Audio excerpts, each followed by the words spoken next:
Assalamualaikum warahmatullahi wabarakatuh. Saya Ayu Trinur Anissa, mahasiswa Universitas Teknologi Digital, akan menjelaskan materi mengenai Ma'rifatullah untuk memenuhi tugas evaluasi tengah semester pada mata kuliah Pendidikan Agama Islam 5. Ada materi Ahayamiyatu Ma'rifatullah, yaitu urgensi dalam mengenal Allah Subhanahu wa Ta'ala. Mengetahui, mengenal, dan mempelajari tentang Allah Subhanahu wa Ta'ala sangatlah penting buat kita. Mengingat kedudukan Allah yang sangat agung, itulah maka penting bagi manusia untuk mengetahui, mengenal, dan mempelajarinya. Terlebih lagi, tujuan penciptaan jin dan manusia adalah untuk beribadah kepada Allah semata. Seorang hamba tidak akan melaksanakan ibadah itu jika dia tidak mengenal Sang Maha Kuasa. Terdapat manfaat ma'rifatullah yang Allah janjikan kepada manusia yang beriman dan bertakwa sebagai balasan atas ketakwaan mereka, seperti khalifah, yaitu penguasa atau pemimpin di muka bumi, tamkidun, yaitu diteguhkan agamanya, dan al-barokat, keberkahan yang berlimpah, al-hayatun, kehidupan yang baik, dan yang terakhir yaitu surga atau jannah. Ciri orang yang dalam ma'rifatullah. Yang pertama, menjaga kualitas ibadah. Jadi terjaga ibadahnya akan mendatangkan keuntungan dalam hidup, maka hidup akan selalu berada di jalan yang benar. Yang kedua, memiliki kekuatan menghadapi cobaan hidup. Kekuatan tersebut lahir dari terjaganya keimanan seseorang. Yang ketiga, merasa ketenangan dalam hidup. Allah akan mengaruniakan ketenangan bagi orang yang senantiasa dekat dengan Allah. Dalam poin 4, selalu optimis. Ia optimis karena Allah akan menolong dan mengarahkan kehidupannya. Yang kelima, memiliki kendali dalam hidupnya. Setiap kali akan melakukan maksiat, Allah Subhanahu wa Ta'ala akan memberikan peringatan agar ia tidak terjerumus. Yang keenam, selalu ada dalam bimbingan dan pertolongan Allah. Bila pada poin pertama Allah menunjukkan jalan yang tepat baginya, maka di poin ini Allah akan menuntun untuk melewati jalan tersebut. Berikutnya materi 2 yaitu at-thariq ila ma'rifatullah, yaitu cara menuju ma'rifatullah. Jalan untuk menuju Allah, ma'rifatullah dalam suatu kondisi batin, pemahaman mendalam, dan hubungan spiritual yang erat dengan Allah yang tumbuh dalam hati seseorang. Terdapat tahap-tahap untuk menuju ma'rifatullah. Yang pertama yaitu niat ikhlas, yang kedua memperdalam ibadah, yang ketiga tafakur atau memikirkan, merenungkan, mengingat Allah melalui segala ciptaan yang tersebar di langit dan di bumi. Yang keempat, tazkiyatun nafs, yaitu menyucikan jiwa dari perbuatan syirik dan dosa. Keutamaan dalam ma'rifatullah dalam kehidupan seorang hamba dapat mengetahui tujuan hidup yang sesungguhnya. Ma'rifatullah adalah asas perjalanan ruhiyah manusia secara keseluruhan. Orang yang mengenal Allah merasakan hidupnya lapang, tenang, dan dia hidup dalam rentang panjang antara sabar dan syukur. Metode untuk mencapai ma'rifatullah itu yang pertama yaitu memperdalam pengetahuan Al-Quran dan hadis. Yang kedua, mengamalkan ajaran Nabi Muhammad SAW dalam kehidupan sehari-hari. Yang ketiga, yaitu menjaga hubungan batin dengan Allah melalui doa dan zikir. Yang keempat, mengikuti nasihat dan bimbingan dari ulama dan guru. Materi yang ketiga yaitu ada al-mawani min ma'rifatullah, yaitu jalan penghalang dalam mengenal Allah, yaitu ada ma'radu syahwat, berkaitan dengan penyakit hati seperti nafsu dan kesenangan seperti perilaku yang tidak terpuji. Yang pertama ada fiksu, yaitu fasik, kefasikan seseorang. Fasik itu merupakan orang yang selalu melanggar perintah dan larangan Allah. Mereka hanya mementingkan urusan dunia dan harta mereka saja tanpa memikirkan kehidupan akhirat nanti. Yang kedua ada al-kibru, yaitu kesombongan. Kesombongan merupakan suatu sikap di mana hati seseorang ingkar dan selalu membantah terhadap ayat-ayat Allah. Yang ketiga ada az-zulma, yaitu kezoliman. Dalam surah As-Sajdah ayat 22, Allah Subhanahu wa taala menerangkan bahwa orang yang paling zolim ialah orang yang telah sampai kepadanya peringatan Allah, tetapi mereka menghiraukan petunjuk-petunjuk itu dan berpaling dari ajaran dan petunjuk itu karena penyakit dengki yang ada di dalam hatinya. Yang keempat ada al-kizbu, yaitu kedustaan. Kedustaan merupakan sikap bohong atau berpura-pura dan ingkar terhadap ayat-ayat Allah. Yang kelima yaitu ada kasyratul masyik, yaitu banyak melakukan perbuatan maksiat.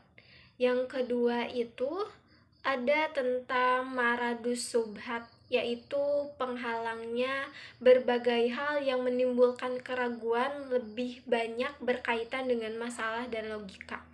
Yang pertama itu ada al-jahlu, kebodohan, yaitu yang tidak mau memikirkan ayat-ayat Allah, baik ayat-ayat kauliyah maupun ayat-ayat kauniyah. Inilah yang menyebabkan terhalangnya manusia dari mengenal Allah. Yang kedua ada al-irtiyab, yaitu keraguan-raguan. Hal ini disebabkan karena sedikitnya ilmu dan pemahaman. Yang ketiga ada al-inhiraf, yaitu penyimpangan. Ketika manusia tidak mau berpegang teguh pada petunjuk Allah serta tidak mau berkomitmen melaksanakan tuntunannya, bahkan mereka malah mengikuti hawa nafsu dan akal pikiran mereka yang tidak baik, maka pada saat itulah ia semakin jauh dari jalan yang lurus dan tidak mampu mengenal Allah Subhanahu wa taala dengan benar. Yang keempat ada al-ghaflah, yaitu kelalaian. Karena kebodohan mereka yang membuat mereka lalai atau lengah. Materi yang keempat ada al-adillah ala wujudillah, yaitu bukti keberadaan Allah. Eksistensi Allah, keberadaan Allah, Tuhan yang telah menciptakan dan memelihara alam semesta dengan kekuasaan dan kasih sayangnya adalah hal yang tak terbantahkan. Eksistensinya Allah Subhanahu wa taala ditunjukkan oleh beberapa dalil, yaitu yang pertama ada dalil fitrah, naluri kita untuk bertuhan. Yang kedua dalil yang dapat diindra, yaitu bukti-bukti yang dapat dilihat, dirasai, atau disentuh oleh indera manusia. Contohnya mukjizat para nabi dan rasul yang telah disaksikan oleh manusia. Yang ketiga, dalil yang dapat oleh akal, yaitu bukti rasional atau akal yang digunakan untuk kita merenungkan keadaan diri manusia, alam semesta, maka kita dapat membuktikan adanya Tuhan. Yang keempat ada dalil nakli, yaitu dalil pembuktian akan keberadaan dengan merujuk pada kitab suci. Yang kelima ada dalil sejarah. Kalau manusia mempelajari dan memahami bukti-bukti sejarah dari zaman Nabi Adam hingga Nabi Muhammad, hati nurani mereka yang bersih akan mengakui keagungan Allah yang telah menciptakan dan mengatur sedemikian rupa. Jika kita mengkaji seluruh dalil-dalil ini, maka kita akan terbimbing pada pengetahuan dan pengenalan pada keagungan Allah Subhanahu wa taala yang mendorong sikap mengesahkan Allah semata. Yang kelima yaitu tauhidullah, yaitu mentauhidkan Allah. Mentauhidkan Allah berarti secara umum mengesahkan Allah dalam zat, mentauhidkannya sebagai satu-satunya zat yang berhak dan layak disembah. Tiada sesembahan yang berhak selain Allah, sehingga tidak boleh menyekutukannya dalam sesuatu apapun dalam ibadah. Rububiyatullah, yaitu tauhid rububiyatullah, itu mentauhidkan Allah dalam kejadian-kejadian yang hanya bisa dilakukan oleh Allah, serta menyatakan dengan tegas bahwa Allah Subhanahu wa taala Rob, Raja dan pencipta semua makhluk dan Allah lah yang mengatur dan mengubah keadaan mereka. Jadi meyakini rububiyah itu berarti kita yakin akan kekuasaan Allah dalam penciptaan dan mengatur alam semesta.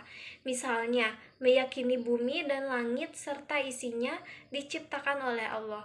Allah lah yang memberikan rizki dan yang merajai atau memilikinya. Holikon, yaitu keesaan Allah sebagai pencipta. Mentauhidkan atau mengesahkan Allah melalui ciptaannya itu seperti mengakui bahwasanya Allah sebagai satu-satunya pencipta, tidak ada yang mengiringi atau membantu Allah dalam segala penciptaannya, seperti menciptakan langit, bumi beserta isinya. Ada rojikon, yaitu keesaan Allah sebagai pemberi rezeki. Maknanya, dalam mentauhidkan Allah sebagai satu-satunya Rob, pemberi rizki, tidak ada selain Allah yang mampu memberikan rizki. Allah memberikan rizki kepada setiap makhluknya, baik dari bangsa jin maupun manusia. Ada tauhid malikan, yaitu keesaan Allah sebagai pemilik alam semesta. Dalam Quran Surah Al-Baqarah ayat 155 menjelaskan bahwasanya hanya Allah yang dapat berkehendak terhadap makhluknya. Allah memberikan cobaan kepada makhluknya sebagai tanda bahwa sebagai raja dan pemilik, Allah sangat mudah untuk memberikan keputusan atas segala sesuatu. Ada juga tauhid mulkiyatullah.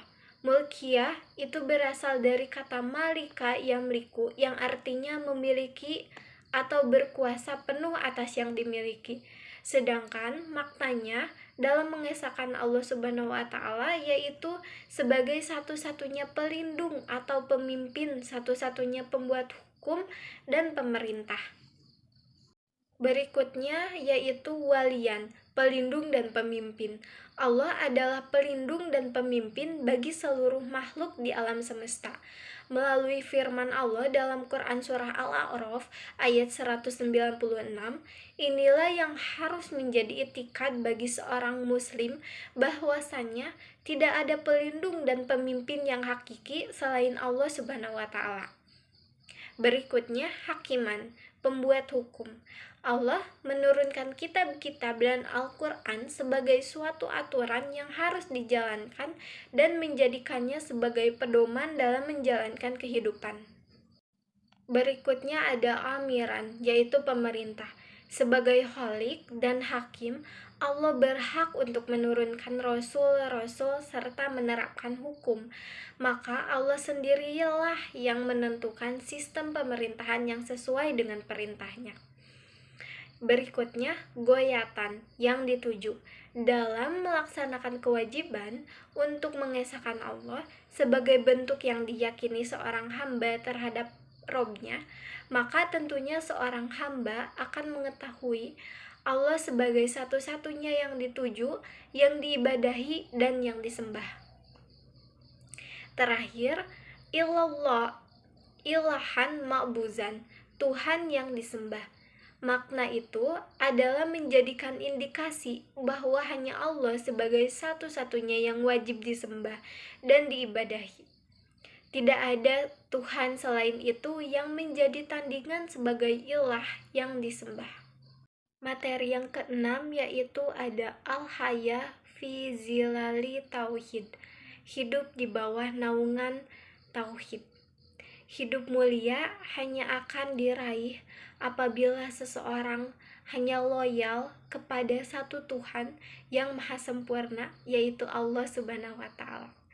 Dengan pemahaman akidah yang benar dan sesuai dengan yang diajarkan oleh Rasulullah Shallallahu alaihi wasallam tentang zat, yaitu eksistensi Allah, yaitu ada juga tentang sifat, yaitu sifat dan asma yang maha sempurna. Yang berikutnya yaitu nama-nama Allah.